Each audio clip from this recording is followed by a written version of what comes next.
Hello, and welcome to the Wade Borth podcast. I'm your host, Wade Borth, and in every episode, my goal is to get you to think differently about how money works and ultimately to empower you to take control of your money and your personal financing system.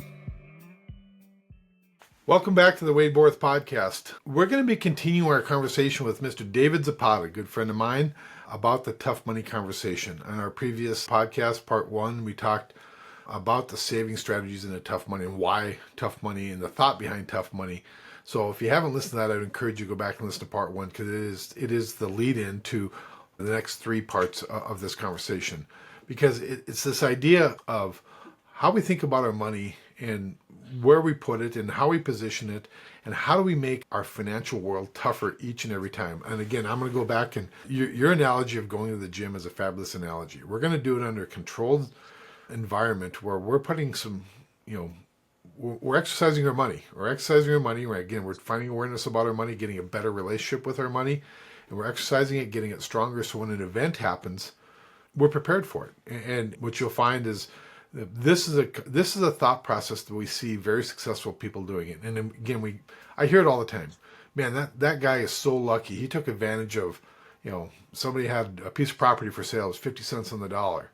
We see it in farming or whatever industry you're in. There's always something like, oh, how does he take advantage of that? But it's not luck, David. I would say that it's typically well thought out. And I always say that luck is when preparation meets opportunity. It's like saying that rivers are lucky that find their way to the ocean. Yeah, they will find their way to the ocean. So this is going to be the part two of the conversation, the tough money conversation. Again, the whole idea is to have a 4-part series. We're going to be talking again, I love the analogy you use. We're going to be snorkeling through this conversation, this idea. If you want to go deep, if you want to go scuba diving, as it were, get to the bottom of this and incorporate this in your life, we'd ask that you reach out to David, reach out to myself. You can reach me at Wade at factorfinancial.com. David Zapata. Is it David or David Zapata at Factor It's Financial? David Zapata. Zapata spelled Zebra, Apple, Peter, Apple, Thomas, Apple. David Zapata at factumfinancial.com. Or it's going to be in the show notes, so his email will be there. The website will be there. You can reach out to us. You can find us because, again, this is a conversation that's very personal. It is a personal conversation. Again, we're trying to bring some awareness, some education, and provide you some action items that you can take in order to implement new strategies in your life to find a way to toughen your money so when an event happens, you can take advantage of it. So the first part was about saving strategy. Now we're going to Yes. hop into part two, David, and I'll let you take it from there. Love it. So we're going to talk about debt strategy, and I want to highlight something you just said there. The reason that this workbook is also very personal and very intentional for us is that financial management not only is an important habit now, but it's an ongoing habit that represents a significant need because one thing we must be aware is that change is inevitable and change is constant. And I'll give you a simple example. My life 5 years ago, as a professional in my business with my wife, no children, financially looks completely different after having a 3-year-old and a 1-year-old and buying a home and buying all these things have changed the landscape of my financial life drastically in the new season of life. And as I go into a different season of life every so many years, events will continue to happen, by the way, Wade. Events, when we talk about tough money, can be recessions, a disease, a lawsuit, a divorce, can be just simply having children, or it doesn't have to be dramatic bad things. It can be just change. And I think that whether you are in retirement or whether you are just buying your first home, the awareness of being close to your money and understanding some of these elements for financial management is going to give you the ability to thrive into the future. So we talked about saving strategy and we started there intentionally, Wade, because we need to get a handle on the fact that money flows through our life and we need to keep a portion of what we earn. And that is a function of sequencing the process properly, prioritizing savings at the top, and then managing our expenses. And the second stage we go into is debt strategy because another aspect of this income statement is that sometimes we finance those expenses, including investments, through other parties. And that's what we call debt. We use somebody else's money to be able to purchase a rental property or using a credit card to buy whatever we need to buy. and we need to understand our relationship with debt. And as a matter of context, to understand how this tough money workshop and workbook really works, is we do a combination of elements of financial education. We want to educate you about some ideas. We're going to do implementation exercises that are unique to you, should be relevant, significant to you for you to have financial awareness. And then the action taking is actually the part that matters the most. What are you going to do with the knowledge you gain to take action? Because the purpose of knowledge is action, not knowledge. Yeah. Okay, so we sequence it like that intentionally. But as a matter of financial education in this portion of the conversation, wait, we recognize we live in a world where people have very strong ideas about debt. On one side of the spectrum, people think debt is the root of all evil. In the other side of the world, some people leverage their entire life because they want to accelerate as much as possible and they don't mind just going all in terms of using debt. And I often tell clients, neither extreme is right or wrong, and neither extreme has to be your position. What if there's a spectrum here and you decide at different points of your life when and how you're going to use that, if you want to use that, right? Yeah. That piece of financial awareness and education is really important. Just to give the listeners context really quick, we will help you instead of telling you debt is bad or debt is good. What if we actually classify it properly as the categories of debt? For example, debt could consume your income and debt could actually create income for you. And within those categories, what if not all debt is created equal? What if we develop some frameworks to understand, hey, interest rates will influence the way that is affecting us. The control of the terms is going to affect how that is affecting us. When we realize not all debt is created equal, we see the difference between a loan shark that is charging us 15% and a hard money loan, in the ability to have a family loan at 10% with someone that will have a certain standards in our family with certain education. These two things are not created equal. And it helps us go deeper into a conversation that needs more nuance, more depth, more clarity for us to decide our relationship with that aspect of debt. So that will be the financial education component of it, Wade. And then we'll go into an implementation exercise, which is really important. And the whole exercise is basically the following.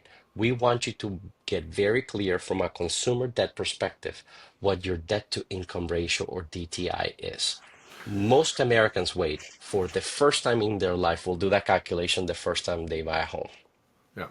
And and again, I just have gone through this years and years, no, a lot of years ago. The first time you go Mhm. through that, you don't even know. You don't even know what that. I shouldn't say. I didn't know what it meant, and I didn't know the impact of what it meant. I mean, I was aware of the wording, but I wasn't sure what that really meant, right? Mhm. Yes. And so the question is, when do you want to find that out, right? When do you want to have a really good relationship with what does that really mean, and what's the impact on your life? Yes. And this is so critical for tough money because, again, that awareness is what allows you to decide no right or wrong is do I want to have a debt to income ratio of 50%, meaning my monthly income, 50% of that money that I receive every month goes to third parties to pay the debt that I've incurred in the past? Or do I want that number to be 20? Or do I want that number to be zero at this stage of my life? No wrong or right, but the awareness will set you free to make decisions, and with that, you'll be able to decide if I want this debt to income ratio to be lower, do I need to go take care of my mortgage or do I need to go pay my student loans or my medical bills or my credit cards? And do I need to be more responsible with the purchases I'm making to manage my expenses, ultimately to keep more of what I earn on my saving strategy? This is all connected, giving you clarity about how to have a closer relationship with your income statement to maximize your savings, to increase your cash flow, and to reduce your debt load. Yeah. And so, what have been again for people that haven't listened to part one, but it's important you go back and listen to part one because there's a lot of good information there. But you're doing training and seminars throughout the year, multiple locations on this idea. And again, we're doing some 1 day, some 2 day or day and a half seminars because it is, again, there's a lot here to be absorbed, and we're not going to touch on a 15-20 minute podcast. This is just more about the awareness of this idea and this opportunity to engage in the conversation, right? That's why it's so important on the podcast, because it's something that's, again, it's personal, but you're doing it multiple locations and with multiple different time frames to bring this. And I think you also have you've been doing it, I think, in an 8-part series with some of your partners at Keller Williams as well, correct? Correct. I'll give you one more instance of that because we typically do this tough money conversation for high income earners as well. Wait, Yeah. we work with investors, business owners. We address the population of high income earner professionals because it's so interesting. We're talking about the same financial statements, the same education, but the awareness piece and how it relates to different individuals is fascinating. So when it comes to the context of high income earners, the first thing we tell people is savings doesn't sound sexy. We get it. We understand that in the world, in the country we live in, no one is prioritizing savings and liquidity. It's not a sexy conversation. Everyone wants the shiny objects on investments and fancy things. But again, when we get to the context of tough money, we're talking about basic foundational aspects of this that actually will guarantee your ability to thrive, will help you thrive in the future. And we are also not having a conversation of rice and beans. We're not talking about the fact that you need to decrease your lifestyle and suffer and sacrifice now for the future. All we're saying is let's have a thoughtful conversation about being aware of how money's flowing through you so you can identify value add spending and remove non-value spending. Typical example for me, my wife and I were both professional, earning a significant amount of income, and our savings were very, very low because we didn't have the awareness that our money was going to places, eating out, spending on small things that we didn't care for, when we should have taken that capital, that money, and put it into things that we value, like travel. And in the high income earner conversations, doctors, lawyers, engineers, people that have significant incomes around the country, you'll notice when it comes to their debt strategy, a lot of their income monthly comes to finance a lifestyle that they think they need to have because of a status conversation. $2,000 car payments, a mortgage of 6,000, 8,000. Again, no right or wrong, but it's taking away a lot of their freedom because they're financing these things through that take a significant portion of their income, or they're paying a significant amount of student loans, for example. And if we just become aware of that and we set a plan to address those things, so over time we get tougher and we retain more of the income we're earning as high income earners, we, for the first time, open the door to translating income into wealth. Yeah, yeah, that's a really great point. Is for anybody that's listening, it's like there is we see no correlation between income levels and wealth. You would think that there would be, but there really isn't because again, I just believe that they haven't sequenced their thought process and they really haven't, like you said, they haven't found that really close relationship with their money. And so at the end of the day, talking with a doctor's group, one thing they want to buy back is time. They spend Yeah. so much of their time and where they see themselves, 60, 65, 70 years old is in the hospital, taking shifts because they've exchanged that time for, we exchange time for money, and that's, but now they're like, I need to buy back some time, and it becomes very expensive to do. So I don't, like I said, the point is, it doesn't, there is no correlation between income and wealth, and the idea is where wealth grows and where wealth is developed is by having a thought process, a intentional thought process, and all this framework is doing is like it's putting a frame, just like I said, just putting a framework around it and saying, here's what the framework looks like. Here's what a proper sequence might look like. If you engage in it, again, it's about bringing some awareness and that education and working with you to bring some solutions on a very foundational conversation. It's not talking about, you know, what is like, how can we get so and so on a land purchase or whatever it is. That might be part of it at the very end, but at the very beginning, we're talking about habits and psychology of how we think about money. Yes. Yeah, the way I remind everyone is your income is the most powerful tool you have to build wealth, but it's not a cost session, it's not a cost relationship. Just because you have high income doesn't mean you're building wealth. You have to be very intentional about your financial management to take that income, keep a portion of it, and deploy it in a way that is actually building wealth in your life. Yeah, don't let your income make somebody else wealthy. Let them make you Correct. wealthy. So, Which is that conversation is so important. if there's a couple of things you would want to have somebody take away from this conversation, what would be probably the couple of the key takeaways? And I don't want to call it to summarize this part of the conversation, but what would be some of the key takeaways as far as what you would see as like some that people are, we call it KPIs, right? So key performance indicators, or the key takeaways you're having people walk away with. What's been some of your feedback around that? I think the number one idea that I'd like to give everyone with this conversation is this. rethink your thinking. Mm. Whatever you think about your relationship with debt right now would benefit from confirming that your ideas are exactly what you want them to be, or that there's an opportunity to learn more. And I do think that in a world where debt lives in two places, evil or the best thing in the world, and we should just take max risk, perhaps there's a spectrum that you can identify that aligns exactly with your values, your priorities, your skill set, your knowledge. To say debt needs to be in this place in my life, I'm going to use it in these instances. One example of this that I would like to just give you really quick is when we talk about debt that actually creates income, we ask people from a certain criteria from the perspective of questions. When will you use debt? How much? And where are you going to source it from?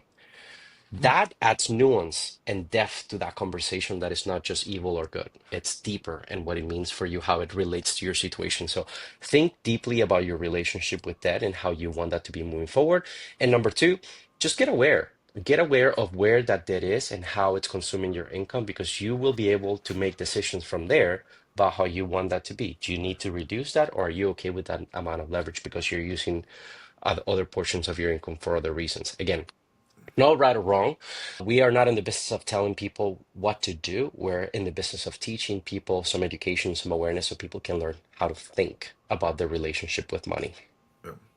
And I think there's a really good point there. I was actually having a conversation with a gentleman this morning, and we were talking about debt and how just the natural reaction. It's like the psychology of debt, right? People see that Mhm, as an evil, mhm, and I'm like, I really think that's short sighted, right? So you can listen to a lot of financial entertainers, how they say how debt is absolutely evil. Well, part of it is unless you're the one that's providing the debt strategy to people, right? You're loaning money out to other people, then is it evil? I don't. It's like anything else. It's just a tool, David. And mhm, understanding how the tool works and how we can make it work for us is the real key. It's not good or bad. It's an inanimate object. It's just a tool. And in mhm. how we use it, and our understanding of it, that's where the real nuances come, like you say. And so, and I was this conversation I was having with this gentleman was debt has a hierarchy, right? When I look at debt, people like say, "Oh, I want to get rid of my home mortgage." Well, is there like maybe a better place to get rid of debt first? Or if I can make 15, why would I pay off a house that I'm paying at 3%?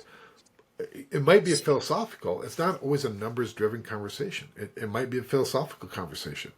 And again, that's part of what you touch on in this exercise as well when you go through the debt strategy. So maybe just talk about that a little bit because I think there's a real Yeah. misunderstanding of how we see debt. This is a very deep conversation here because people unfortunately have not received this education, so they reduce it to a couple of just loud statements, and it takes a whole sentence, a whole book to explain the truth behind a half truth, like you typically talk about, Wade. So let me give you an example.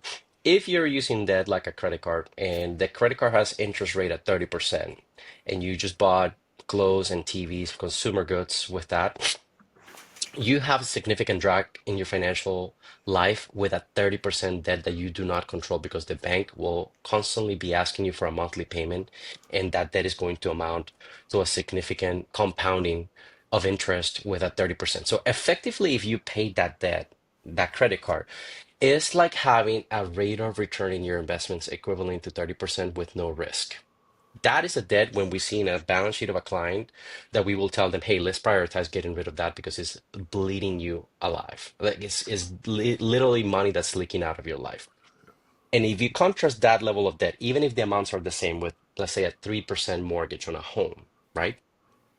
And people have this idea of, I want to get rid of my mortgage so I can be free of paying interest. There is a lot of nuance to that conversation as well, Yeah. Wade, because people equate the cost of a mortgage to the interest they pay to a bank, but they forget that opportunity cost is a two-sided coin. What would be the opportunity cost of taking $100,000 of your cash and paying off a mortgage that you could have earned on that money for 30 years? And the cost of a mortgage or other debt has to do again with the interest you paid plus the opportunity cost you have in the money you used to close that debt. At 30% a credit card, by all means, it's really hard to find an opportunity that's going to pay you 30% with no risk. But a 3% mortgage and a mortgage that have tax advantage in the interest you pay in that mortgage, the effect that inflation has on those payments over 30 years, the fact that the debt is fixed, that the collateral is a home that you likely live in, makes it a different conversation. Now, again, I'm not saying right or wrong. If you want to pay your house, Yeah, just think more deeply and with more nuance about what you're about to do, because that 3% mortgage may be the opportunity to take that money and earn 5, 6, 7, 8, 10% somewhere else and create a spread the banks do, for example. So not right or wrong, just have deeper conversations. Think about this with a different framework that allows you to make decisions that are right for your situation, your values, the way you want to have a relationship with money. yeah. And to your point, it's like you said. You said it a couple times. It's not right or wrong. It's just about awareness. And once you have awareness, and then what the important part, and this is why I see this whole tough money workbook you put together, is taking people's values. Again, we start with the 5 areas Mhm. conversation, right? What's important in our finances, our family, and our relationship with our God, our community. These things are important to us, right? And so our actions align with what we're doing, right? Or with our values, or our actions align with our values. And that's really what you're talking about. And so if it's, again, I have clients, I know people that absolutely hate having debt owed to anybody outside themselves. They want to have it all inside, inside their system. Fabulous. Nothing wrong with that. But there's also a group of people say I'll have some debt. It's not the worst thing in the world because it's making me money, right? I bought a piece of property with 3%. And it's returning me 15% or farmland or whatever it might be. I don't argue with any of that because, again, that's a personal conversation, but it has to start with awareness of what the problem is and what the impact is. And then once I understand all the nuances to it, then I can make an informed decision. And that's where this workbook is really trying to drive to, is like we're just trying to bring enough information to all the nuances that it's not boiled down to a dollar and cents conversation. It's also brought back to, hey, are my actions aligned with my values? Yes, yes. The one expression of this is you'll notice throughout the workbook, we never tell you the action item or the specific conclusion of the exercise. It's all in pure awareness. You are going to determine your current DTI, you're going to calculate that number and the amount of monthly payments you're making to your debt, and then you will be asked in the next step, what would an ideal target would be for your new DTI and your monthly debt payments?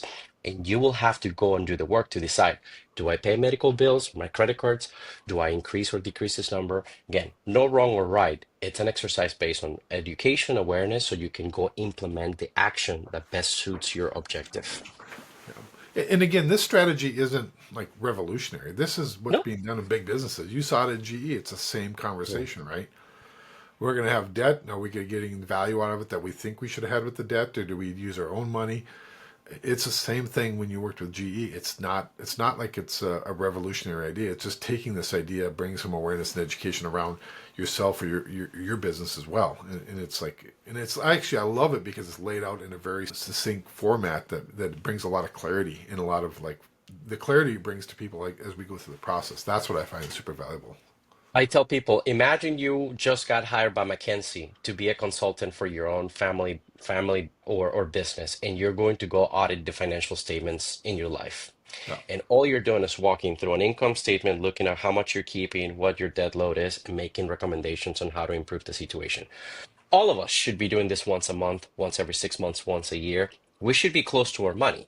But because we live in a country where the paradigm is, I'm going to put my money in asylum for 30 years, plan for retirement, when somebody else is going to manage that responsibility for me, and then I'll get a relationship with money. We don't think we can be that person, but we all need to be the auditors of our money when we want a closer relationship, when we want to develop tough money. yeah, yeah. We all need to be the directors of our own film. I've heard you say that before, and I've always Yes, appreciated sir. that. So, anything else on this before we kind of close this out and get ready for part three? Hey, just a teaser. The next episode, we're going to talk about the exercise when we go down to your balance sheet, and we're going to talk about your liquidity. We're going to talk about the relationship to your investments. So stay tuned. Okay. Thanks so much, David. I appreciate your time on this. Again, for the listeners, if they want to get hold of David, get a hold of me. Let's talk about it in your own personal situation, how this works. And let's get you educated. Let's bring some awareness to you as well.